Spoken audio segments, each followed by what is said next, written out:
Good morning, students. Today I am going to continue my lecture for +1 Arts Political Science, and the name of the chapter is Election and Representation. Now let us start with the topic Election and Representation, Reserved Constituencies. In our country there are several certain social groups which may be spread across country.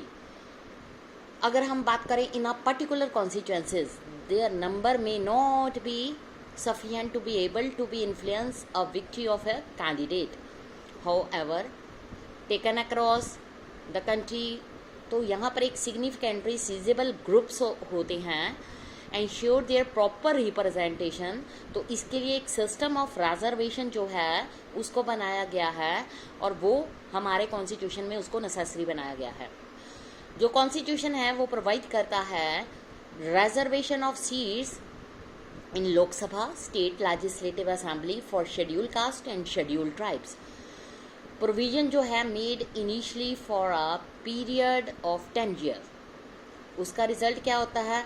Successive constitutional amendment. उसमें extend कर दिया गया उसको 2020 तक. Parliament ने भी एक decision लिया और उसको फर्दर एक्सटेंड कर दिया when the period of reservation expire. उसके बाद क्या हुआ? जो number of seats reserve for both these groups is in a proportion their share in the population of India. Out of 543 elected seats in the Lok Sabha, 84 are reserve for schedule caste, 47 are reserve for schedule tribe. ये data है 1 सितंबर 2012 तक. तो ये अब कौन decide करता है कि which constituencies to be reserved, on what basis this decision is taken. जो ये डिसीजन है taken by an independent body, उसको कहते हैं डेलिमिशन कमीशन. जो डेलिमिटेशंस कमीशन है वो अपॉइंट किया जाता है by the president of India और वर्क करता है in collaboration with the election of commission of India. It is appointed for the purpose of drawing up the boundaries of constituencies all over the country. Quota जो होता है constituencies में to be reserve in each seat वो fix होता है. ये depend करता है प्रपोर्शन ऑफ SC और ST in that state. After drawing the boundaries, जो डेलिमिटेशन कमीशन है वो क्या करता है? Look at the composition of population in each constituency. जो ये कॉन्स्टिट्यूएंसीज होती हैं उनको क्या किया जाता है? उसका हाईएस्ट प्रोपोर्शन जो शेड्यूल ट्राइब का होता है वो रिजर्व कर दिया जाता है for ST. In case of schedule caste, the delimitation commission जो है वो दो चीज़ों के बारे में सोचता है. इट पिक्स कॉन्स्टिट्यूएंसीज जिसमें हायर प्रोपोर्शन होता है शेड्यूल कास्ट पॉपुलेशन का, but it also spread these constituencies in different regions of the state. इसको डन किया जाता है बिकॉज द शेड्यूल जो है schedule caste population generally spread evenly throughout the country. The reserve constituencies can be rotated each time the delimitation exercises undertaken. जो constitution है does not make similar reservation for the other disadvantage groups. अब next आ जाओ बेटा, इसमें आएगा free and fair elections. The true test of any election system in a democratic country is to ability to ensure a free and fair electoral process. अगर हम democracy चाहते हैं translated into reality on the ground, तो it is very important that जो election system है वो impartial और transparent होना चाहिए. जो सिस्टम है इलेक्शन का वो अलाउ करता है aspiration of voters to find legitimate expressions through electoral results. अब आ जाओ universal adult franchise and right to contest. बहुत सारे हमें कॉन्स्टिट्यूशंस में रूल्स रेगुलेशंस दिए गए हैं. इन अ डेमोक्रेटिक कंट्री जो इलेक्शंस होते हैं एवरी 5 years के बाद होते हैं. जब हमारा कॉन्स्टिट्यूशन प्रिपेयर किया गया था तो उसमें जो इलेक्शंस के लिए वोटर्स की एज को 21 डिसाइड किया गया था, लेकिन आफ्टर उसके बाद कुछ अमेंडमेंट कर दी गई.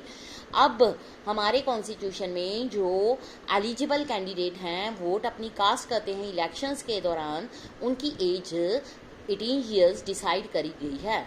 It is known as universal adult franchise. बहुत सारी कंट्री में सिटीजन जो है उन्होंने अपने फाइट किया था, बैटल की थी with the rulers to get the right for given the vote. In बहुत सारी कंट्री में वुमेन जो है उनको अभी तक जो है वोटिंग राइट नहीं मिला। उन्होंने अपने लिए बहुत सारे स्ट्रगल करी, उसके बाद उनको वोटिंग राइट प्रोवाइड कर दिया गया। सबसे इम्पोर्टेंट डिसीजन है जो फ्रेमिंग ऑफ इंडियन कॉन्स्टिट्यूशन, इसमें ये गारंटी दी गई थी कि every citizen in India have right to vote after the age of 18 year. ठीक है, अब ये यूनिवर्सल अडल्ट फ्रेंचाइज जो है इसमें वो वाला प्रोसेस है जिसमें हम लोग वोट डालकर अपने रिप्रेजेंटेटिव को सिलेक्ट करते हैं। This is the consistent with the principle of equality, non-discrimination that we studied in the chapter on rights. Many people वो जो think करते हैं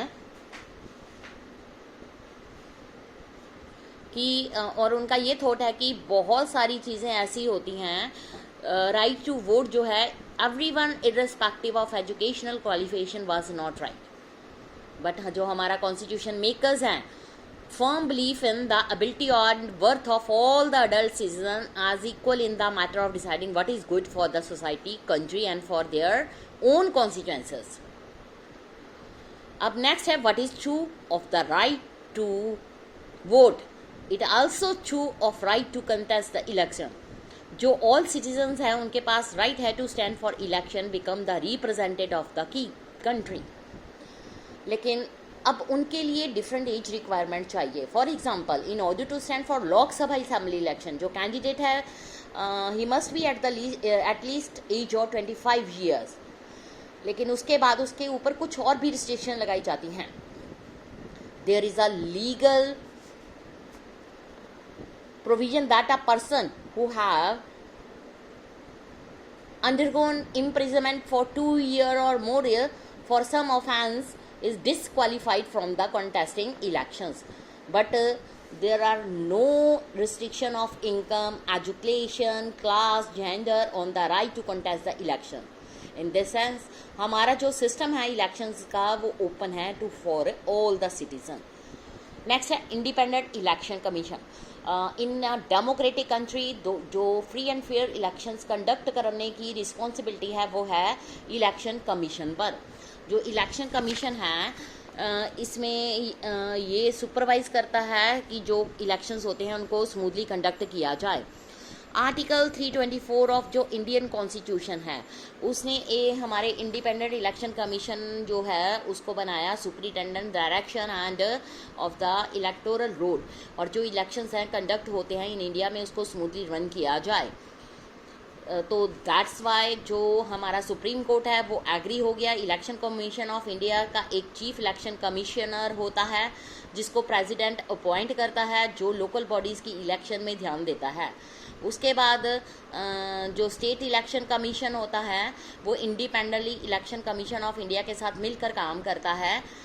जो इलेक्शन कमीशन इंडिया का है वो सिंगल और मल्टी मेंबर बॉडी भी हो सकता है। टिल 1989 में जो इलेक्शन कमीशन था वो सिंगल मेंबर था, लेकिन जस्ट बिफोर 1989 की जो जनरल इलेक्शन थी 2 इलेक्शन कमिश्नर्स को अपॉइंट किया गया, making the body multi members status. 1993 में 2 इलेक्शन कमीशन जो थे उनको अपॉइंटेड किया गया बाय द प्रेसिडेंट, और जो कमीशन था become multi member and remained multi member since then. There were offenses about a multi-member commission. There are sharp difference of opinions between the Indian Chief Election Commissioner or other commissioner about the how much power they had.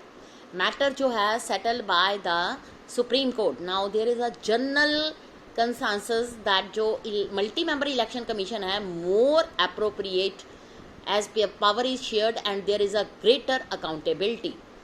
जो chief election commissioner होता है वो presided over the election commission but does not have more powers than the other election commissioner. जो chief election commissioner होता है और उसके साथ जो 2 इलेक्शन कमिश्नर्स होते हैं उनकी इक्वल पावर्स होती है और decision relating to election as a collective body. They are appointed by the President of India on the advice of Council of Ministers and Prime Minister. It is therefore possible for ruling a party to appoint a person to the commissioner who might favor them in the election. This fear has led many to suggest that the procedure should be changed. बहुत सारे person ने ये suggest किया था कि different method should be followed, जो हमारी constitution को अच्छा बना सकते हैं. और leaders of opposition chief justice of India necessary हैं for the appointment of chief election commission and election commissioner. जो कॉन्स्टिट्यूशन है वो ये भी इंश्योर करता है security of tenure of chief election commission and election commissioner. They are appointed for 6-year term or continue till the age of 65, whichever is earlier. Election commissioner को remove भी किया जाता है before the expiry of the term by the president of both houses of parliament make such recommendation with a special majority. This is done to ensure that जो ruling party है cannot remove chief election commission, जो उनकी favour करने से उसको refuse कर दे. Election commission को जो को रिमूव किया जाता है वो उसके अलग अलग स्टेप्स होते हैं जो हम कल के लेक्चर में डिस्कस करेंगे. Thank you students.